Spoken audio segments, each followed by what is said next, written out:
los adultos para continuar con el estudio que hemos venido realizando, la serie expositiva sobre el libro de Génesis. Hoy vamos a estar terminando con la ayuda del Señor lo que es el capítulo 15 y vamos a ver algunos principios muy interesantes que nos hablan acerca de la vida de Noé. Hace 8 días veíamos que nuestro hermano Ricardo nos compartía acerca del panorama desolador que muy probablemente Noé se encontró al bajarse del arca y el enorme reto que él tenía ahora de empezar de nuevo. Todo el mundo como él lo conocía antes del diluvio había sido transformado. Y el panorama era bastante desolador. Probablemente Noé se encontraría con cadáveres, con putrefacción, con mal olor, con muchas preguntas. Probablemente, bueno, ahora ¿cómo voy a vivir? ¿Dónde voy a construir mi casa? Probablemente Noé tuvo que cuestionarse muchas de estas cosas. Pero veíamos también en la enseñanza que Dios no dejó a Noé solo en ese nuevo comienzo. Dios en su misericordia bendijo a Noé y a su familia. Dios también les dio instrucciones específicas para ese nuevo comienzo que iban a tener. Y también veíamos que Dios se comprometió con ellos en un pacto para el cual dejó una señal visible en los cielos que podemos nosotros ver incluso el día de hoy. En Génesis capítulo 9 vemos que el Señor establece un arco en los cielos para mostrar precisamente la grandeza de su fidelidad. Génesis capítulo 9 versículos del 13 al 15 dice: mi arco he puesto en las nubes, el cual será por señal del pacto entre mí y la tierra. Y sucederá que cuando haga venir nubes sobre la tierra, se dejará ver entonces mi arco en las nubes. Y me acordaré del pacto mío que hay entre mí y vosotros, y todo ser viviente de toda carne, y no habrá más diluvio de aguas para destruir toda carne. Yo creo que algo que debió haber traído mucha esperanza al corazón de Noé y de su familia ante ese reto enorme que tenían de empezar desde cero, fue poder contemplar el arco iris. Imagínense, antes del diluvio, hablamos un poco acerca de eso, había una capa de agua sobre la atmósfera. Eso impedía que los rayos de luz entraran con suficiente intensidad para causar el fenómeno del arco iris.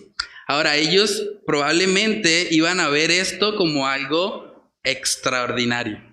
Nosotros hemos visto tal vez muchas veces un arco iris, pero traten de pensar el impacto que tendría ver un arco iris por primera vez. O sea, yo creo que la familia de Noé cuando contempló eso realmente quedó asombrado y maravillado de ver la gran fidelidad de nuestro Dios. Es triste que hoy en día muchas personas han distorsionado realmente el significado del arco iris. Vemos que miembros de la comunidad LGBTI tratan de utilizar esta bandera como una representación del movimiento que ellos representan, pero a la luz de la palabra de Dios, el arco iris representa realmente la fidelidad de Dios en cumplir sus pactos. El Señor prometió que nunca más iba a destruir a este mundo por medio de un diluvio. Y cuando vemos el arco iris deberíamos poder pensar en eso. No deberíamos pensar en la comunidad LGBTI. Deberíamos más bien recordar que tenemos un Dios fiel, un Dios que cumple lo que promete. Pero hoy vamos a estar viendo justamente que a pesar de que Dios bendijo a Noé, a pesar de que Dios le dio instrucciones específicas para el nuevo comienzo, a pesar de que el Señor dejó una señal de su pacto visible para Noé y para todas las criaturas, vamos a ver que tristemente Noé terminó fallando y pecando delante de Dios. Vamos a mirar Génesis capítulo 9, versículos del 18 al 29. Dice ahí la palabra: y los hijos de Noé que salieron del arca fueron Sem, Cam y Jafet. Y Cam es el padre de Canaán. Estos tres son los hijos de Noé. y de ellos fue llena toda la tierra. Después comenzó Noé a labrar la tierra y plantó una viña, y bebió del vino y se embriagó y estaba descubierto en medio de su tienda.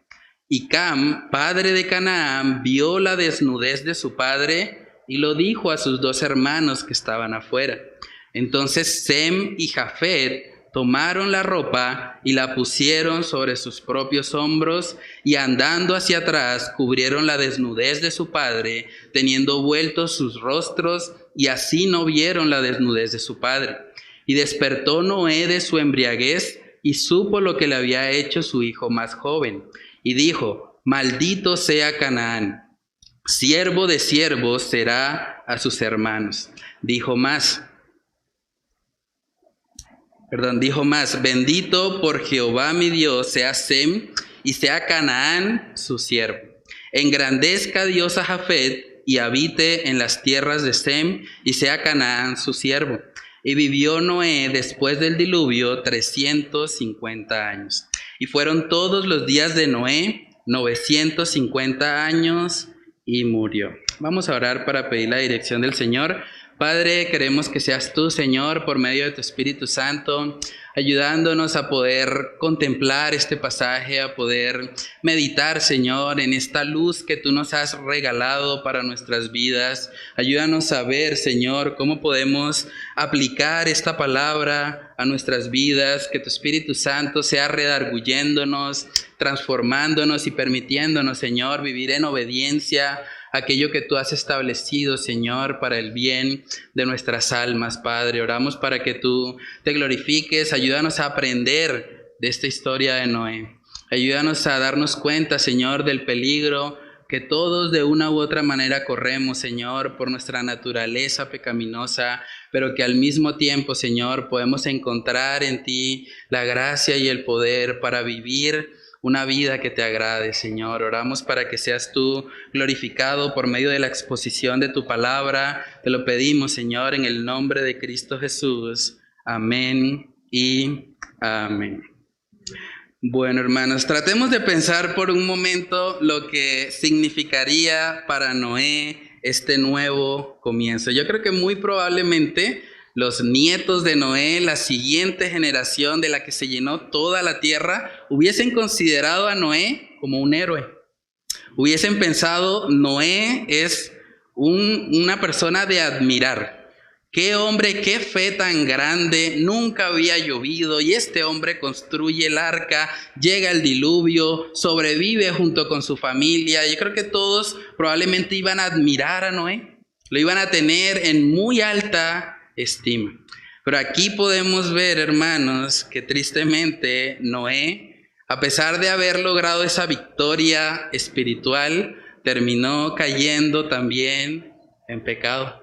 Por eso debemos tener mucho cuidado con sobreexaltar a los hombres de Dios y pensar que son los ungidos, los intocables, porque todos de una u otra manera estamos expuestos o corremos peligro de caer. Entonces es muy importante, como decía nuestro hermano Ricardo en el devocional, que nuestra mirada siempre esté puesta en Cristo.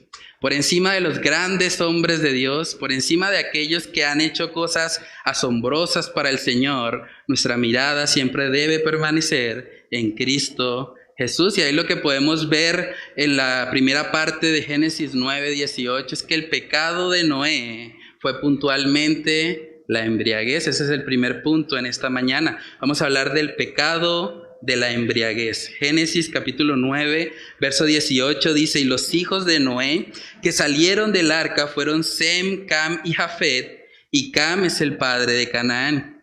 Estos tres son los hijos de Noé, y de ellos fue llena toda la tierra. Después comenzó Noé a labrar la tierra y plantó una viña, y bebió del vino y se embriagó, y estaba descubierto en medio de su tienda. Hoy en día hay mucha controversia, mucho debate entre los cristianos de, bueno, ¿hasta qué punto realmente puedo tener un consumo moderado de alcohol? La Biblia advierte muy claramente de que la embriaguez es pecado, pero muchos se preguntan, bueno, ¿hasta dónde puedo llegar sin embriagarme? Y hay muchos que dicen, no, pues si usted se toma una cervecita, está bien. O bueno, máximo se puede tomar 2. Ya 3, bueno, ya es peligroso. Pero saben que independientemente a la posición que nosotros tengamos respecto al consumo moderado del alcohol, lo que no podemos negar y que está muy claramente evidenciado en las Escrituras es que la embriaguez es pecado. La embriaguez es pecado. Si usted está consumiendo alcohol de tal manera que el alcohol le está llevando a ser totalmente consumido por esa sustancia, usted está pecando delante de Dios. La embriaguez es un pecado. Eso está muy claramente establecido en las Escrituras. Vamos a mirarlo. Efesios capítulo 5. Efesios capítulo 5, en el versículo 18, podemos ver que dice el apóstol Pablo, no os embriaguéis con vino, en lo cual hay disolución. Antes bien, sed llenos del Espíritu. Algunos han tomado ese pasaje para decir que hay que emborracharse del Espíritu. Pero realmente cuando lo estudiamos en su contexto está contrastando el emborracharse con el ser lleno del Espíritu. Una persona borracha pierde el control de sí misma, empieza a actuar y hacer cosas que normalmente en su sano juicio no haría, mientras que una persona llena del Espíritu Santo tiene dominio propio. Una persona llena del Espíritu Santo tiene la templanza y la capacidad para poder medir sus acciones. Entonces, hermanos, este pasaje nos está mostrando que la embriaguez es un pecado delante de Dios, es un peligro. Nosotros no deberíamos permitir que el alcohol sea lo que domine en nuestras vidas o lo que nos lleve a actuar de formas muchas veces contrarias a la palabra de Dios. En Proverbios capítulo 23 podemos ver que hay una advertencia muy explícita acerca del peligro que hay en el consumo de vino. Porque el vino, cuando lo estamos mirando, el vino que se rojea, dice Proverbios, muchas veces es la tentación inicial para llegar a la embriaguez. Miremos Proverbios capítulo 23, versículos del 29 al 35. Dice ahí el pasaje. ¿Para quién será el ay? ¿Para quién el dolor? ¿Para quién las rencillas? ¿Para quién las quejas? ¿Para quién las heridas de balde? ¿Para quién lo amoratado de los ojos? Para los que se detienen mucho en el vino. Para los que van buscando la mistura. No mires al vino cuando rojea, cuando resplandece su color en la copa, se entra suavemente, mas al fin como serpiente morderá, y como áspid dará dolor. Tus ojos mirarán cosas extrañas, y tu corazón hablará perversidades. Serás como el que yace en medio del mar, o como el que está en la punta de un mastelero. Y dirás, me hirieron, mas no me dolió.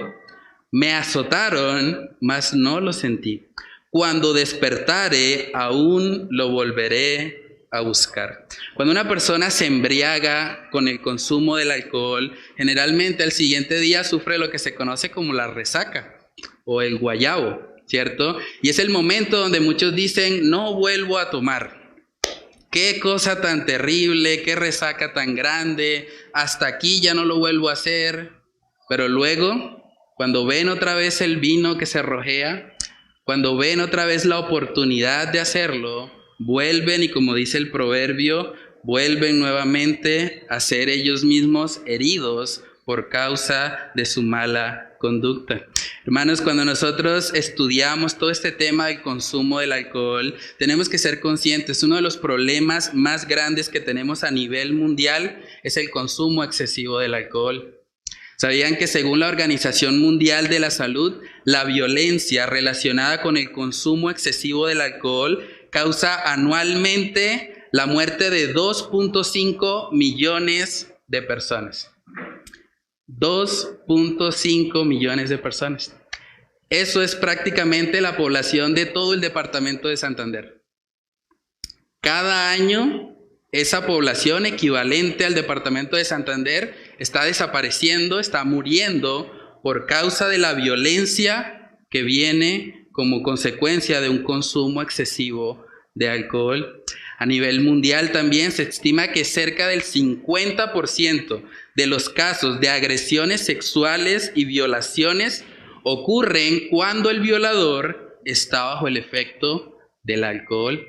Y 30% de esas violaciones ocurren bajo el efecto de otra sustancia psicoactiva. Porque también tenemos que tener claro, cuando hablamos de la embriaguez, no solamente es el vino.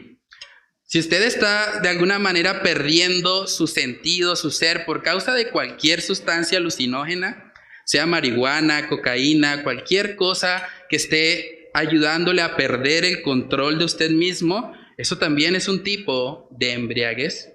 Porque usted está siendo dominado por una sustancia externa a usted mismo.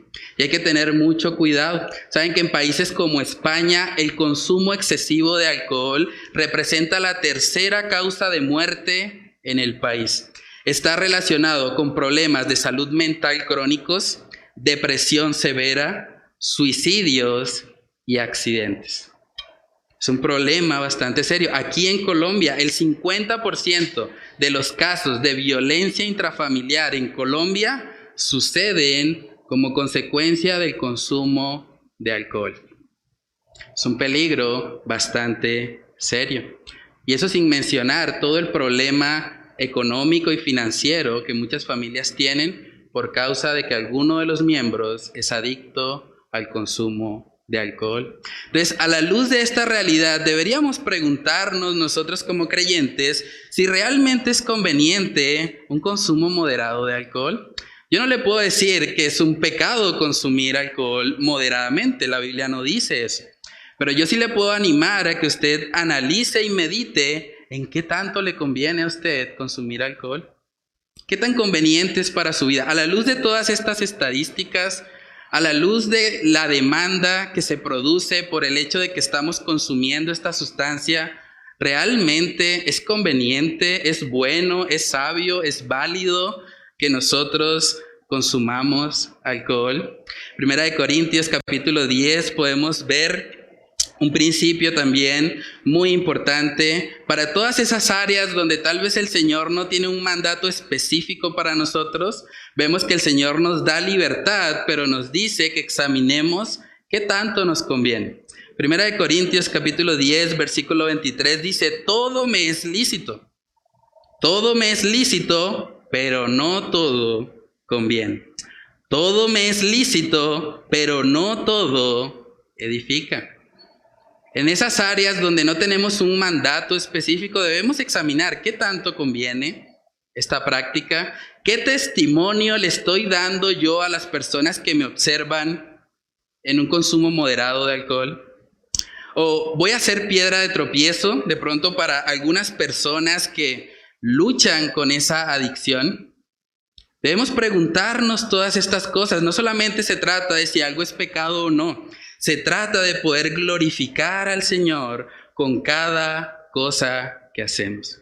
En el caso de Noé, parece que un consumo inicialmente moderado de alcohol, porque Noé vemos que estaba trabajando, probablemente estaba agotado y empezó a consumir tal vez moderadamente el vino, pero poco a poco, tal vez sin darse cuenta, terminó en un estado de embriaguez. Génesis capítulo 9, versos del 20 al 21 dice: después comenzó Noé a labrar la tierra. O sea, Noé está trabajando, probablemente está cansado, está sudando, plantó una viña y con esa sed que tenía, en el verso 21 dice: y bebió del vino y se embriagó. Y estaba descubierto en medio de su tienda. La palabra para descubierto ahí tiene que ver con estar desnudo. Noé, como consecuencia de la embriaguez y como es muy común en el caso del consumo excesivo del alcohol, empezó a hacer cosas que en su sano juicio no haría.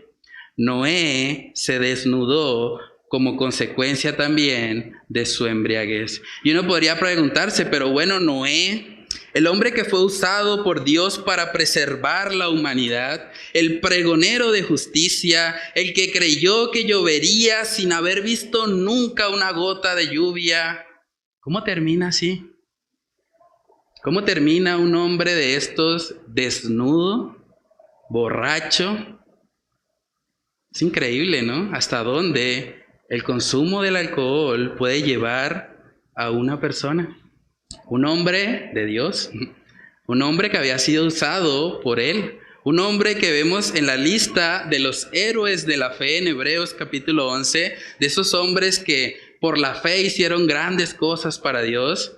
Ahora lo vemos en una condición deplorable, en una condición realmente, tal vez generando algo de lástima.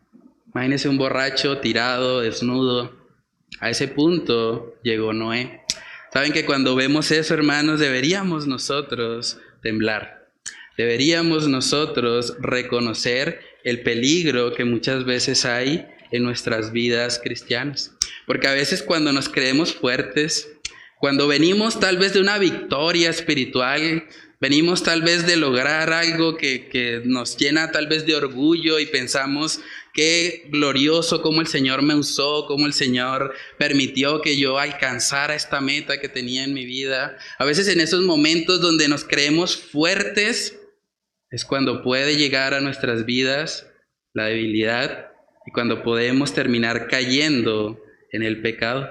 Es lo mismo que vemos aquí en Noé. Primera de Corintios capítulo 10, versículo 12, dice un texto bíblico también muy importante. Dice, así que el que piensa estar firme, mire que no caiga.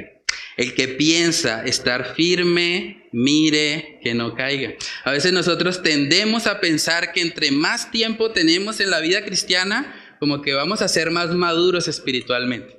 A veces pensamos, no, es que ya yo llevo 20 años en el Evangelio, ya yo sé de qué se trata esto.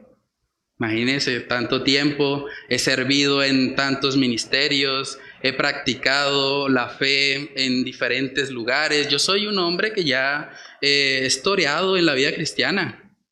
Cuando creemos eso, cuando creemos y empezamos a poner la confianza en nuestro conocimiento, en nuestra vida cristiana, en la experiencia que tenemos, es cuando muchas veces estamos en una condición tan vulnerable que podemos caer. El que crea estar firme, mire que no caiga. Cuando uno mira los personajes bíblicos, se puede dar cuenta que la mayoría de los hombres de Dios pecaron, no necesariamente en sus primeros años de cristianismo. La mayoría pecaron mucho tiempo después.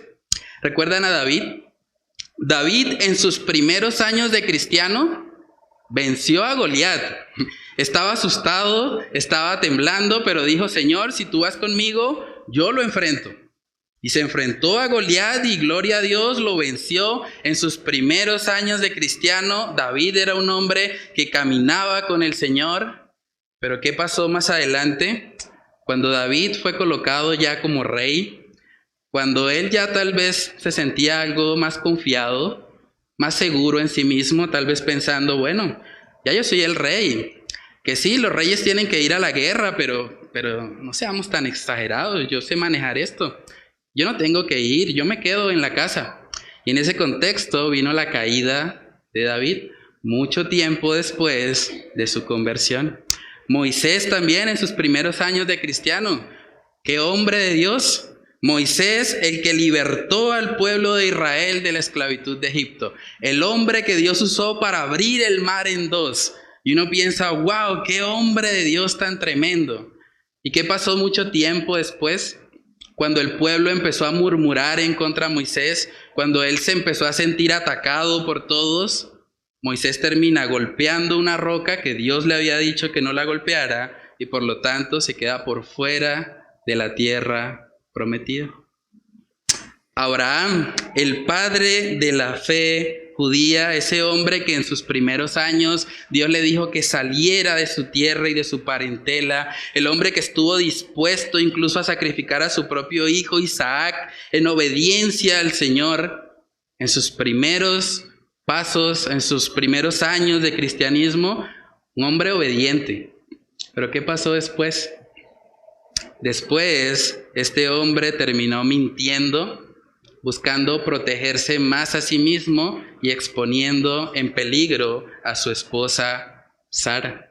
Entonces vemos que es muy común, hermanos, que las caídas en los hombres de Dios ocurren generalmente después de mucho tiempo de su conversión. Porque cuando las personas están recién convertidas al Señor, tienen ese primer amor, ese fuego encendido, ese fervor por el Señor que muchas veces les guarda y les protege de pecar. Pero a veces pasa que con el tiempo empezamos a confiarnos y empezamos a pensar, ya yo esto lo manejo, ya yo sé cómo es. Yo ya tengo el control de mi vida cristiana.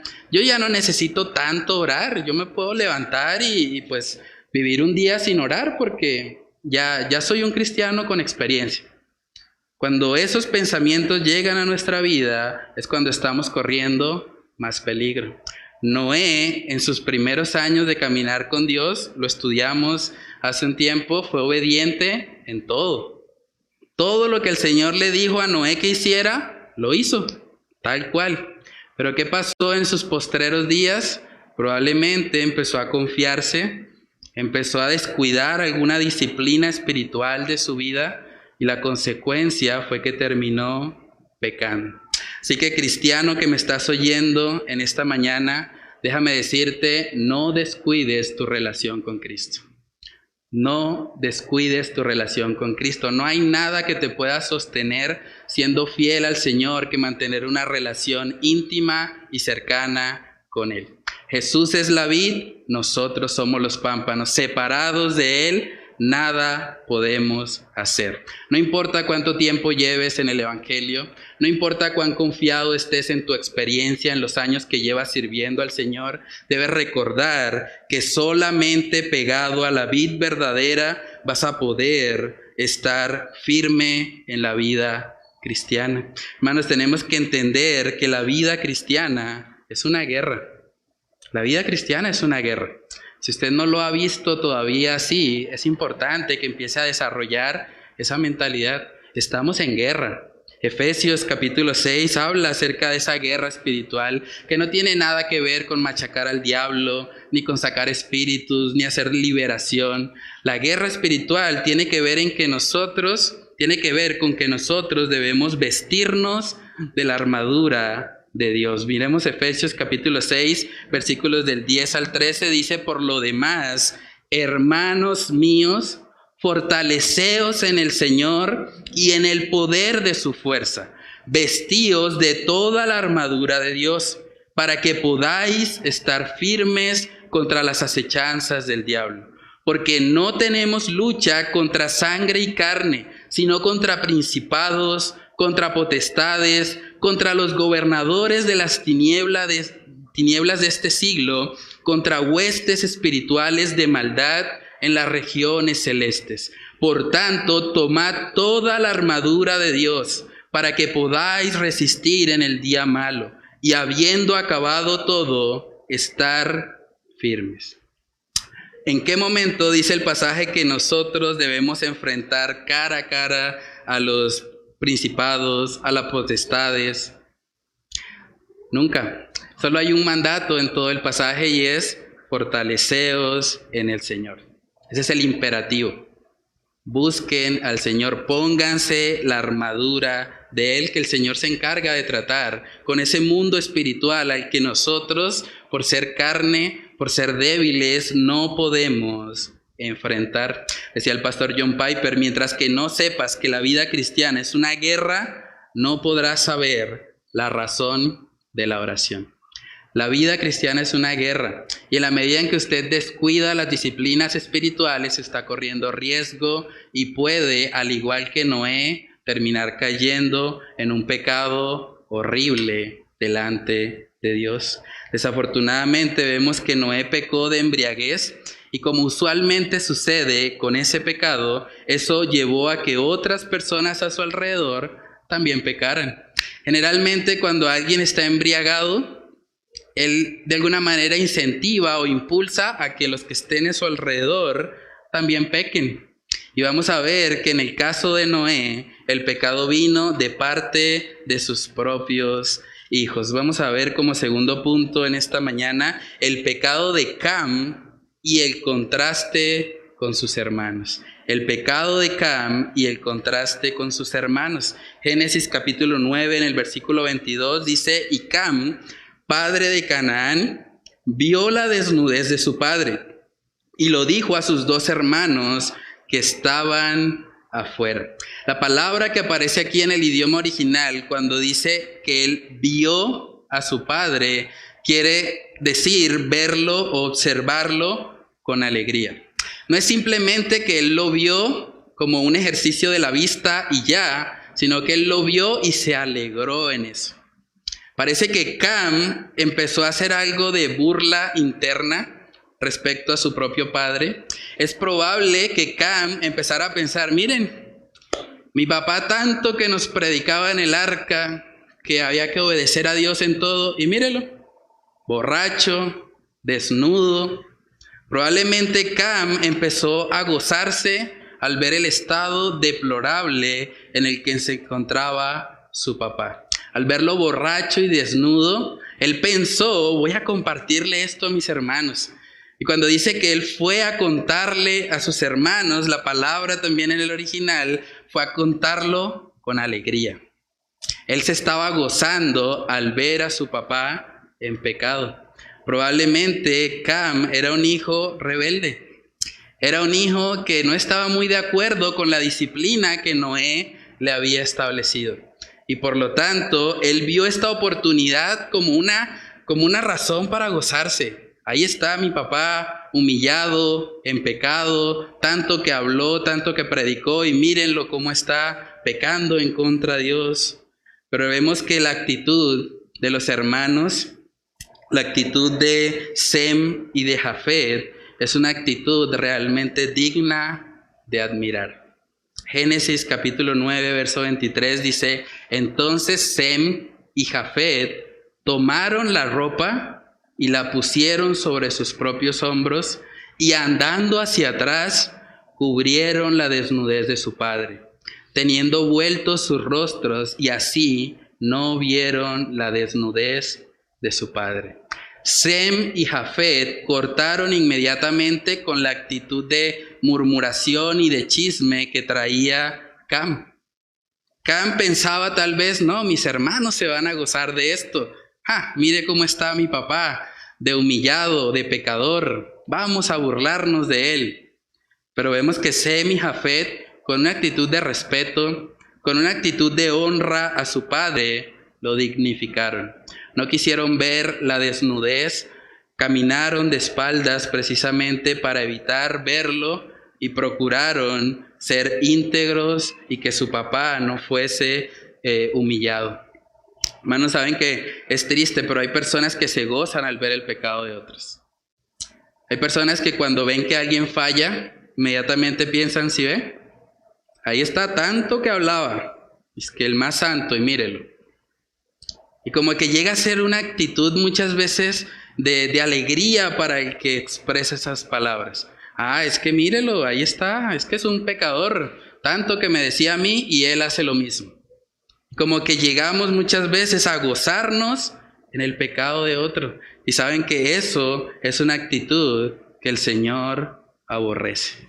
Nosotros no deberíamos nunca, bajo ninguna circunstancia, hacer burla o sentirnos gozosos simplemente porque otra persona cae en un pecado. Entonces, hermanos, debemos tener mucho cuidado con esta actitud.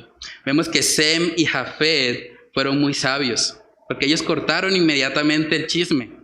Ellos no dijeron: sí, espere, vamos a llamar a otros para que también lo vean.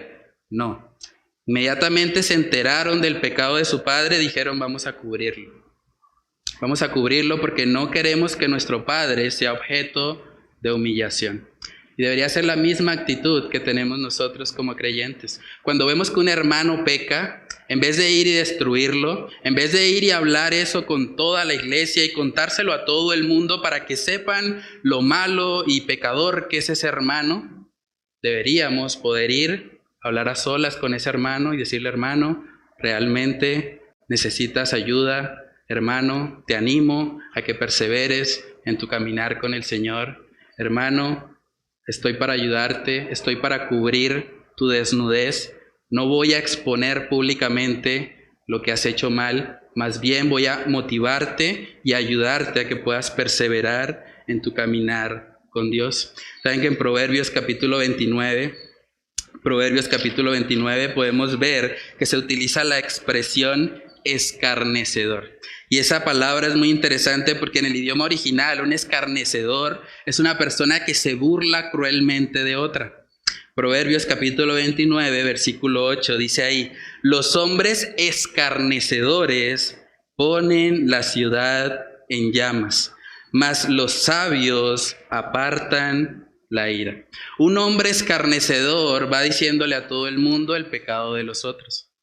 Va exponiendo a otros para que se enteren, para generar un incendio, para que todos sepan lo malo que es ese hermano, porque sienten gozo de alguna manera al ver la falencia o la falla en otra persona.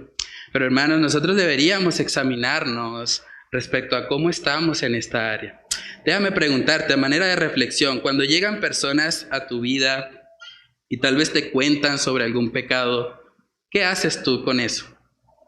Tú eres de los que va y dice: tranquilo hermano, voy a orar por ti. Pero vas y le cuentas eso a todos y simplemente te encargas de destruir la reputación de esa persona, haciéndolo ver como una persona totalmente mala, indigna, pecadora. Esa no debería ser nuestra actitud. O tú eres más bien de los que está dispuesto a cubrir la desnudez de aquellos que están en pecado.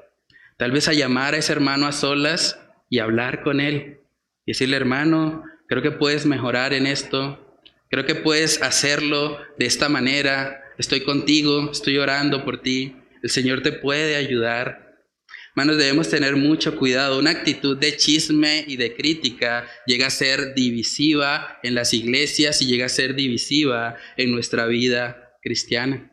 A veces hay personas que cuando se enteran de un pecado inmediatamente piensan: ¿en serio?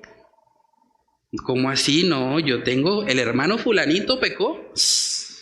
Uy, cuénteme de qué se trata, qué hizo, cómo lo hizo. Quiero saber más. ¿Saben que cuando alguien llega y nos cuenta el pecado, deberíamos simplemente preguntarle: ¿usted ya habló con esa persona? El orden bíblicamente es ir y hablar con la persona a solas. Si no lo ha hecho, pues vaya y hágalo. Ese es el procedimiento bíblico. Hable con él a solas. Si ya lo hizo, entonces ¿para qué me lo cuenta? Ya usted hizo lo que debía hacer. Debemos pedirle al Señor que Él nos ayude a, en vez de ser propagadores de los pecados, de los chismes, de las cosas que no le agradan al Señor, deberíamos nosotros ser aquellos que tienen la capacidad que tuvieron Sem y Jafet para cortar la burla y el chisme contra su papá Noé, que estaba en pecado. Proverbios capítulo 26, versículo 20 dice ahí: sin leña se apaga el fuego, y donde no hay chismoso, cesa la contienda. Cuando hay alguien que tiene la capacidad de cortar el chisme, hasta ahí llega el incendio. Hasta ahí termina el problema. Lo que pasa muchas veces es que simplemente por la curiosidad insana, por la naturaleza pecaminosa, muchas veces queremos escuchar más. Queremos que nos cuente cómo pecó ese hermano. Cuénteme más. Quiero saber, porque en la medida en que juzgo a mi hermano como pecador, yo me coloco como por encima de él. Porque si lo estoy juzgando es porque yo no hago lo que él hace. Entonces me creo superior a él. Debemos tener mucho cuidado con eso, hermanos. Saben que en los años de 1980 hubo un escándalo mediático con un predicador que se llamaba Jimmy Swaggart. Ustedes pueden buscarlo en internet. Él era contemporáneo con Billy Graham. Y ambos eran televangelistas. El Señor los usó para proclamar el evangelio por medio de la televisión. Y este hombre, Jimmy Swaggart, fue conseguido tristemente también en un pecado. Él fue hallado en una relación extramatrimonial con una prostituta. Y los medios hicieron desastres, hablaron sobre este hombre. Y muchos periodistas estaban esperando: bueno, vamos a ir a hablar con Billy Graham, porque Billy Graham es el contemporáneo de él. Queremos saber qué piensa ahora su rival, cómo él lo va a destruir y va a decir, mejor dicho, él no es un hombre de Dios, todos los que lo seguían a él, mejor síganme a mí. Porque es la idea que mucha gente tiene. Mucha gente cree que el ministerio es una competencia, que se trata simplemente de ganar más personas que los otros. Pero saben que cuando los periodistas le preguntaron a Billy Graham sobre qué opinaba él al respecto del escándalo de su colega evangelista, la respuesta de Billy Graham fue muy sabia. Él dijo, si le pasó a Jimmy, también me puede pasar a mí. Si eso le pasó a Jimmy, yo no voy a pisotearlo, yo no voy a pensar que él es inferior a mí o que yo soy superior a él, no. Yo más bien con humildad voy a reconocer que yo también estoy en peligro. Y debería ser nuestra actitud.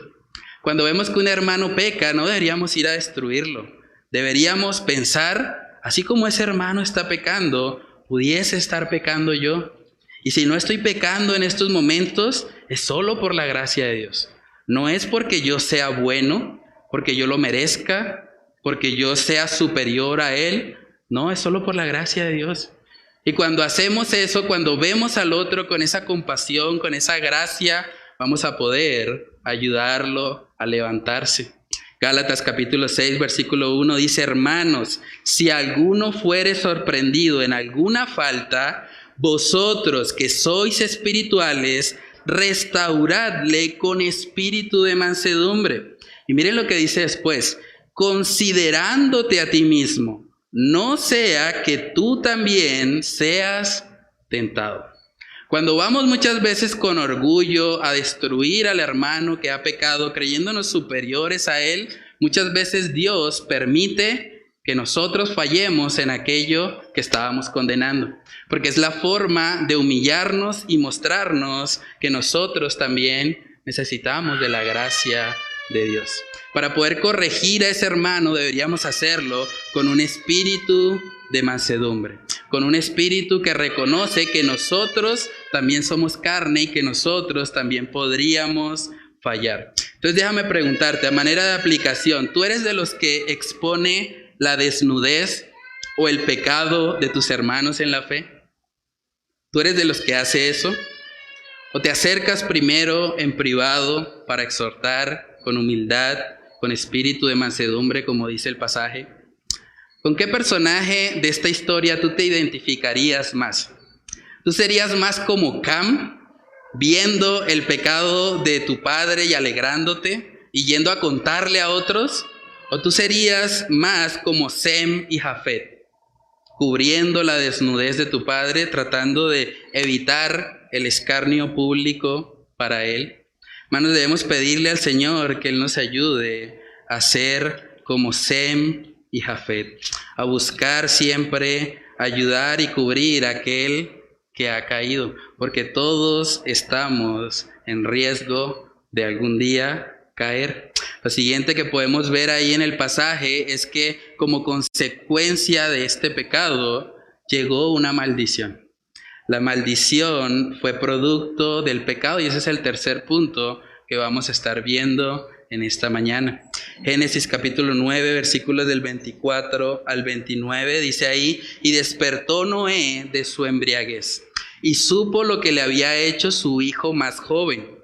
Y dijo, maldito sea Canaán, siervo de siervos será a sus hermanos. Dijo más, bendito por Jehová mi Dios sea Sem y sea Canaán su siervo. Engrandezca Dios a Jafet y habite en las tiendas de Sem y sea Canaán su siervo. Y vivió Noé después del diluvio 350 años y fueron todos los días de Noé 950 años y murió. Una pregunta que surge al poder estudiar este pasaje es ¿por qué la maldición cae sobre Canaán? Porque en últimas el que pecó, se burló y quiso llamar a los hermanos para que siguieran en esa burla fue Cam. Pero la maldición vino sobre el hijo, vino sobre Canaán. Y bueno, hay varias posibles interpretaciones al respecto. Voy a darles las más comunes para que ustedes puedan analizar y escoger. Dice, La primera, que probablemente Noé no quiso maldecir directamente a Cam, porque si miramos en Génesis capítulo 9, versículo 1, Dios había bendecido a Noé y también a sus hijos. Entonces, como Dios había bendecido a Cam, muchos entienden, pues Noé no podía ejercer una maldición sobre algo que Dios bendijo. Entonces, algunos entienden que esa es la razón por la cual la maldición cae sobre Canaán. Otros más bien piensan que el término descubrir la desnudez, que vemos versículos más atrás, hace referencia a que probablemente Cam tuvo relaciones sexuales con la esposa de Noé. Entonces, si Cam tuvo relaciones sexuales con la esposa de Noé, pues el fruto de esa relación incestuosa sería Canaán. Entonces, por eso tal vez el Señor maldeciría directamente a Canaán. Y la base bíblica está en Levítico, vamos a verlo, Levítico capítulo 18. Levítico capítulo 18 podemos ver que cuando se usa el término descubrir la desnudez de tu padre, hace referencia puntualmente a tener relaciones sexuales con la mujer de él. Levítico capítulo 18 versículo 8 dice: la desnudez de la mujer de tu padre no descubrirás. Es la desnudez de tu padre. Entonces algunos entienden que cuando habla de la desnudez de Noé, pues fue que Cam tuvo relaciones sexuales con la esposa de Noé. Pero realmente cuando nosotros miramos otros pasajes y comparando escritura con escritura, no pareciera ser la mejor razón o el mejor argumento, porque en últimas la responsabilidad de ese pecado seguiría estando sobre Cam. Canaán, al ser hijo de una relación incestuosa, no sería necesariamente el culpable del pecado de su papá. Entonces, la tercera explicación, y donde creo que hay mayor sustento bíblico, es que es probable que Canaán también participara de la burla contra Noé. Y hay muchos pasajes, tanto en Génesis como en otros lugares del Antiguo Testamento, en que la palabra hijo se utiliza no solamente para el hijo de la primera generación, sino que también se utiliza para los nietos. Entonces, cuando en Génesis capítulo 9, versículo 24 dice: y despertó Noé de su embriaguez y supo lo que le había hecho su hijo más joven, puede ser que esté haciendo referencia a Canaán. Su hijo más joven tal vez sería su nieto. Y eso explica por qué la maldición cayó directamente sobre él. En el libro de Ezequiel, capítulo 18, también podemos ver un principio muy importante que nos ayuda en la interpretación de este pasaje. Dice Ezequiel 18:20: el alma que pecare, esa morirá. El hijo no llevará el pecado del padre, ni el padre llevará el pecado del hijo. La justicia del justo será sobre él, y la impiedad del impío será sobre él. De las otras dos posiciones, aunque tienen algunos argumentos también para sustentarse, no parecen realmente hacer justicia con el hecho de que Dios no le va a imputar el pecado del padre a un hijo. Entonces, hermanos, independientemente de la explicación que abracemos respecto a este tema, lo que sí está muy claro en el pasaje es que el pecado trae maldición. El pecado trae maldición. Haya sido Cam, haya sido Canaán, realmente el pecado trajo maldición sobre este linaje. Y algo que vamos a ver más adelante en el estudio de Génesis es que toda esa maldición que Noé exclamó para Canaán se va a cumplir exactamente al pie de la letra. Y es la confirmación también de que era una profecía de parte de Dios, porque la Biblia dice que cuando el profeta profetiza algo y se cumple, viene de Dios. Cuando el profeta dice algo y no se cumple, entonces es un mentiroso, y en el contexto del Pentateuco debería incluso ser apedreado. Entonces, hermanos, debemos tener claro que el pecado trae maldición. El pecado trajo maldición sobre el linaje de Canaán, y el pecado trajo maldición sobre la raza humana entera. Todos nosotros, por causa del pecado, estamos bajo maldición. Gálatas capítulo 3, vamos a verlo. Gálatas capítulo 3, en el versículo 10 dice ahí la palabra: porque todos los que dependen de las obras de la ley están bajo maldición, pues escrito está: maldito todo aquel que no permaneciere en todas las cosas escritas en el libro de la ley para hacerlas. Si tú estás aquí hoy, tú eres de los que piensa: es que yo no soy tan mala persona. Es que yo he cumplido ciertos mandamientos. O sea, si yo me comparo con el vecino es más malo que yo. El vecino se roba la luz y yo no me la robo. Y como que fácilmente empezamos a compararnos y a pensar, bueno, pero si yo me comparo con un delincuente, pues claro, voy a parecer bien. El problema es que no tienes que compararte con un delincuente. Tienes que compararte con el Hijo de Dios, con aquel que vivió en perfecta obediencia y santidad. Si tú crees que el día del juicio Dios te va a salvar por tus obras, por lo bueno que has sido, por esa cantidad de obras de caridad que has hecho, tú también estás bajo maldición. Tú estás corriendo un grave peligro, incluso un peligro mayor que el linaje de Canaán. Porque la maldición que tienes sobre ti es una maldición que refiere la ira de Dios sobre tu vida. Tú necesitas arrepentirte. Si tú crees que te vas a salvar porque eres bueno, porque has hecho cosas para que Dios te acepte, te abrace y te reciba, tú debes arrepentirte con urgencia. Tú estás totalmente desenfocado. Estás pensando que puedes ganarte la salvación. Y eso es un error enorme. Estás bajo maldición. Y la forma de que esa maldición sea quitada de tu vida es que tú reconozcas primeramente que eres un vil pecador. Que todos los mandamientos de la ley de Dios los has transgredido. Si eres honesto delante de Dios, toda la ley tú has fallado. Has pecado en contra de Dios. Tú dices: yo no he matado a nadie, pero has aborrecido a alguien. El que aborrece a su hermano, dice la palabra, es homicida.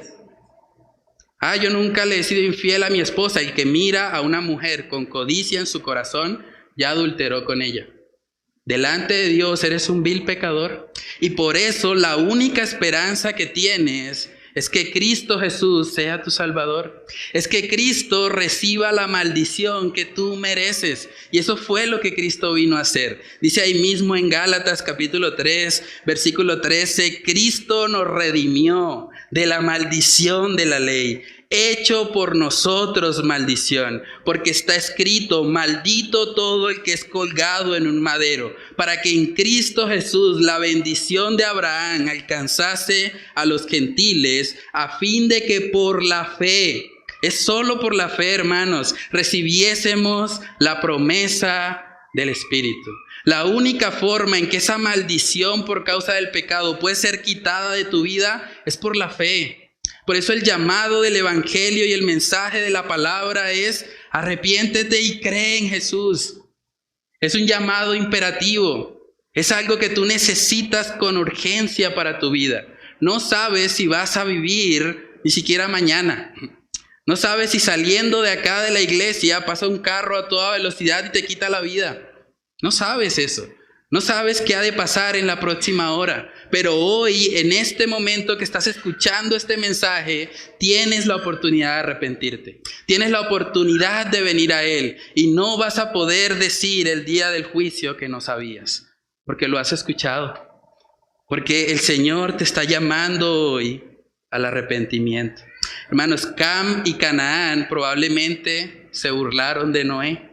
Pero todos nosotros, por causa del pecado, nos hemos burlado de Dios. Nos hemos burlado de nuestro Creador, de aquel que creó todo bueno en gran manera, que nos dejó una ley que era para nuestro bien y que no hemos hecho otra cosa más que transgredirla. Romanos capítulo 3 habla acerca de esta condición, cómo el ser humano por naturaleza está podrido, está depravado y necesita con urgencia un Salvador. Romanos capítulo 3 versículo 10 dice: como está escrito, no hay justo ni aun uno, no hay quien entienda, No hay quien busque a Dios. Todos se desviaron, a una se hicieron inútiles. No hay quien haga lo bueno, no hay ni siquiera uno. Sepulcro abierto es su garganta, con su lengua engañan. Veneno de áspides hay debajo de sus labios. Su boca está llena de maldición y de amargura. Sus pies se apresuran para derramar sangre. Quebranto y desventura hay en sus caminos, y no conocieron camino de paz. No hay temor de Dios delante de sus ojos.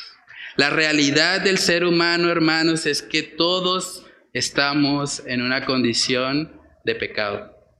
Por eso necesitamos a Cristo. Por eso la única esperanza para que esa maldición sea quitada está en Él. Todos nosotros un día hemos de comparecer delante del Dios todopoderoso y justo. Y ese día no vamos a poder decirle, Señor, yo me porté bien. Señor, yo hice cosas buenas. Ese día lo único que podrá sostenernos es que Cristo sea nuestro abogado. Es que Cristo sea nuestro Salvador. Ahí en Génesis capítulo 9 vemos que este hombre Noé, a pesar de haber sido un hombre de Dios, a pesar de que vemos que luego pecó, él, al igual que todas las personas que han vivido en esta tierra, también experimentó la muerte. Dice Génesis 9:28, y vivió Noé después del diluvio 350 años, y fueron todos los días de Noé 950 años, y murió. Y murió. Un día tú también vas a morir. Un día yo también he de morir. Y por lo tanto, lo más importante de nuestras vidas no puede ser hacer riquezas en este mundo. No puede ser simplemente lograr metas terrenales. No puede ser simplemente cumplir en nuestro trabajo y pagar nuestras cuentas. Nuestra meta debe trascender, porque nos acercamos cada vez más, hoy más que ayer, nos acercamos a ese encuentro con el Señor. Tú te vas a morir también, al igual que Noé, y tal vez más pronto de lo que te imaginas. Por eso tú necesitas con urgencia un Salvador. Pídele al Señor que te salve hoy. Reconoce tu condición de pecado delante de Él y abraza a Cristo como el único y suficiente Salvador de tu vida, y el único que puede quitar esa maldición que es mucho peor que la que recibió Canaán y todo su linaje. Vamos a orar y a pedirle al Señor que Él nos ayude a poner por obra esto que hemos estudiado en esta mañana. Padre Celestial, te damos muchas gracias, Señor, por tu palabra. Gracias porque es esa lámpara a nuestros pies, esa lumbrera a nuestros caminos. Padre, ayúdanos a reconocer y a recordar que te necesitamos a ti. Ayúdanos a ver, Señor, cómo este hombre de Dios, Noé, por causa tal vez de un descuido en sus disciplinas espirituales, terminó, Señor, un día pecando en contra de ti. Ese pecado no solo le afectó a él, afectó a sus hijos, afectó a sus nietos. Padre, ayúdanos a poder guardarnos en nuestro caminar contigo. Ayúdanos a no creernos fuertes, ayúdanos a recordar que tu poder se perfecciona en la debilidad. Ayúdanos a recordar, Señor, que tú resistes a los soberbios, pero das gracia a los humildes. Padre, oramos para que tú nos ayudes, Señor, a mantener siempre nuestra mirada puesta en ti.